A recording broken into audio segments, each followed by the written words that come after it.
What is up, guys? Today is about access into those stands. So it is mega hot. I think it's supposed to get to 99 today, but it's still early morning and it's already hot. But I'm going to cut access to the stand we built last year. The plan was to have a pond built, use the pond bank as access. That did not happen. Just too much life going on to get that done. So we're going to make access kind of around. I've got a little creek that comes through. We're going to try to drop in here, go along the creek, pop out to the back side of the stand and try to slip in. As you guys know, if you watch my videos, I am a huge proponent of access. If you do not have good access, you better go kill that animal on the first hunt, because chances of you being able to hunt there multiple times without blowing out a deer, especially when you're like me and you're hunting over big food plots and are on the edges and transitions, you're just not going to pull it off for long. So for us, what we do here to make it work is we get what we call bulletproof access into our hunting locations. We don't go in unless the conditions are right, which means the wind is what it needs to be. The weather is, helping you. You go in and we're typically looking for a particular buck to take, usually one of the olders. And if he doesn't show and you got a field full of deer, what do you do? Well, what you do is you got to have access good enough that you can get into that stand when no deer are there, but you can also get out of that stand when all the deer are there. And that is what's worked for us on my place. And actually the 40-acre project of Chris's last year, I helped him implement a plan in there where he could get in and out with great access. And, he didn't kill his big buck until late in the season, but we both believe that having access in and out without the deer knowing you're there is a huge part of the success. So that's what we're working on today. It's going to be hot. It's going to be nasty. But it's got to get done. I've got time to do it right now. So let's get started. All right, guys. So the tools for today, obviously going to need a saw. We're going to get the steel out. That's going to kind of cut our access in. Good pair of loppers or clippers. This will do the majority of the cutting.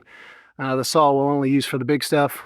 And if you're from the South, this right here is an absolute must. The chiggers right now are horrendous and other biting bugs. So I have already fully doused with off. This stuff is gold. Use it all over. Keep it out of your eyes. Burns your eyes. And last but not least, your wife's gardening gloves. Everybody needs a good pair of those. Could not find my gloves, so we're going to slap on the wife's. Let's get started.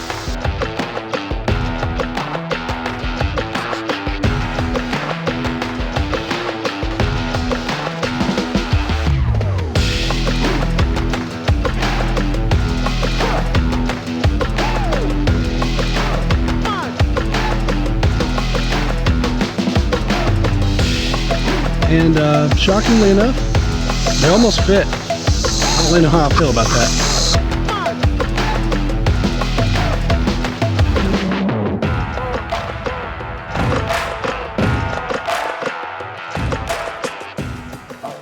All right, guys, you can see I've got the first part of the trail done.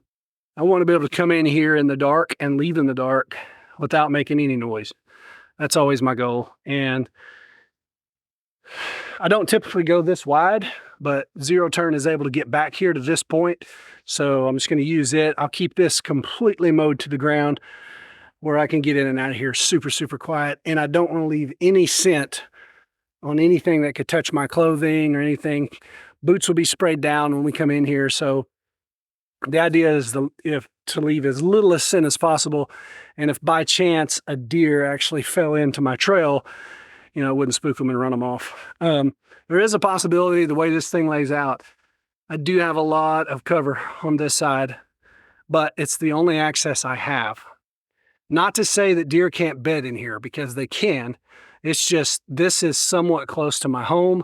Typically the deer don't bed here, but I will say something just bit me. I will say that one of the biggest bucks we ever had on this place, my wife was actually hunting. He was bedding next to my house, and he was at least a 5.5-year-old, maybe a 6.5-year-old, and he went against all odds. You know, it didn't work like you think at all. You know, most whitetails are pretty reclusive. This dude would like live in our back door. So, you know, there's exceptions to the rule, but the main thing is that we want a really clean trail going in, no debris, and now we're coming into the woods section here. Like I said, you can see this is the switchgrass wall that I've planted. So my access in here will be pretty good. We're over 6 foot there. I may have to hunker down a little bit, but not a whole lot. But all right, so we're gonna head into the woods section here and start cutting her up, see what we can get to. All right, guys, so this is what we're up against in the woods. It's gonna be fun. Lots of big stickers and briars.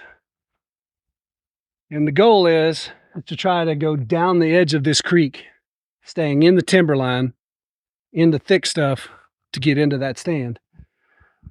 The thickness may dictate whether I cross the creek or not. If I have to cross the creek, I'm going to have a way to get across it when it's running. And this thing can be running a couple feet deep. So ideally, I want to stay on this side of the creek so I can go all the way around to get out there. But we'll do whatever nature allows us to do here. So let's dive in. Okay, so note to self, bug spray does not stop big black ants. They will bite you. All right, guys, so unfortunately, this is as far as the zero turn will bring us in. We're actually to the creek now, so just going to be a matter of cutting that trail by hand and figuring out the best route.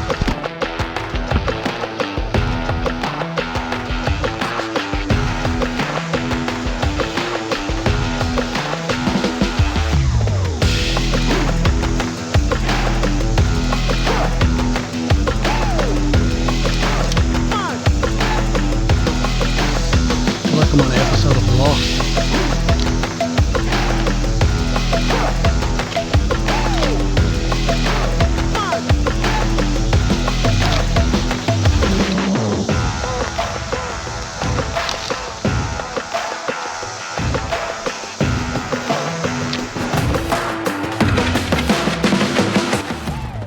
All right, guys, so I like to move away all the sticks in the path. I mean, one stick break can clear a field with deer. So get all the sticks cleaned up, and then I actually got an old push mower and got it running just to help clean these trails out. So I'm actually going to push mow down through here really low. I've got it set really low. If it dies and I kill it, that's okay, because it was pretty much dead when I got it. So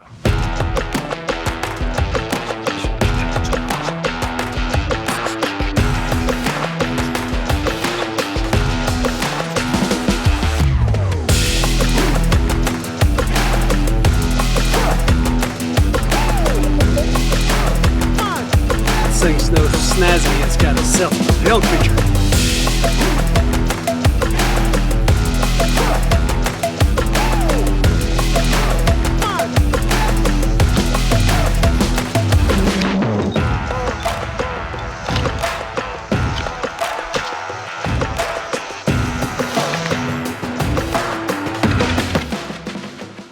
Okay, guys, so we've got to this point right here. I don't know if you can see, but across this, the creek's right here. Across that is where I'm going to come in at. And I'm going to go down that fence line to go into the stand. So we're at a stopping point here. I'm not real sure what I'm going to do to get across this creek. It's actually pretty deep. So we're going to come around the other side and kind of work our way back this way and see if we can figure out how to make these join. I may have to construct some kind of bridge or something, but let's round everything up. Let's go around to where the stand is and see about accessing to that creek crossing. All right, guys, so it's right through there. And that's pretty much a jungle. So I think I'll need to put on the brush hog on the little tractor and make it with that. That's a little wider than I want it to be, but I don't think I want to try that. Plus, I just seen a couple snakes.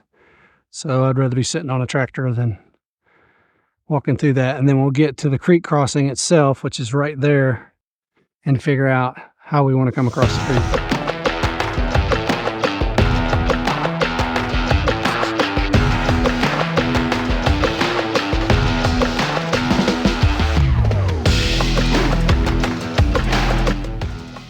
All right, guys, so you can see we found a way to cross the creek. I brought the tractor in here and the brush hog and made that trail. So that right there comes out on the edge of my opening. And so all we have left to do is go down the fence line. I'm going to hug the fence line as tight as I can because there's some woods there, and try to use that for the best amount of cover I can use it. But so we've made it all the way through. Got a decent creek crossing here.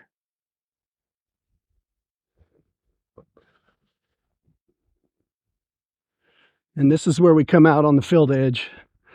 So I've got some good cover here along this side.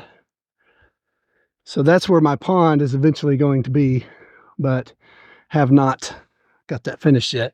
And if you can look kind of through them trees right there, that's where the stand is right there. So what I'm going to try to do is go in right here and go down this fence line so that I've got cover, at least some cover, all the way to the stand. So let's get that finished up.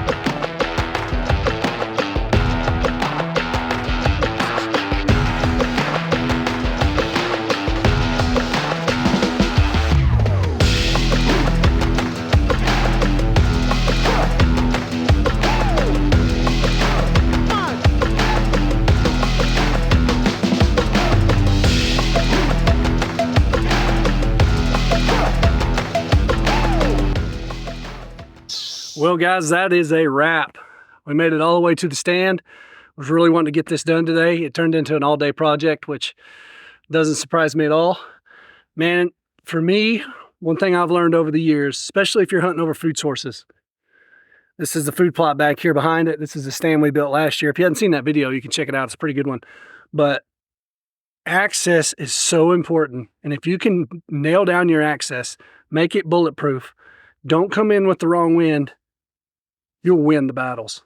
And the thing you have to remember is, if you slipping in and you hunt one evening, say early season, and a bunch of does go out there and that's all you see, and it's not something you want to harvest, well, you're still going to have to get out without busting them deer out of there. Because if you bust them does out of there 2 or 3 times, they're on to you, and they're going to be really spooky, and they're not going to come out till after dark.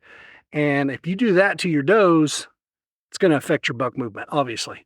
So really wanted to get good access in here. That's one thing I lacked last year after we built it. Pretty good access. I utilized all the cover I could. We pretty much stay in the tree line all the way to the stand. So kind of excited to see how well this works out. Maybe get the girls out here early season. We'll just see what happens. But hey, guys, I appreciate y'all watching as always. And as always, God bless.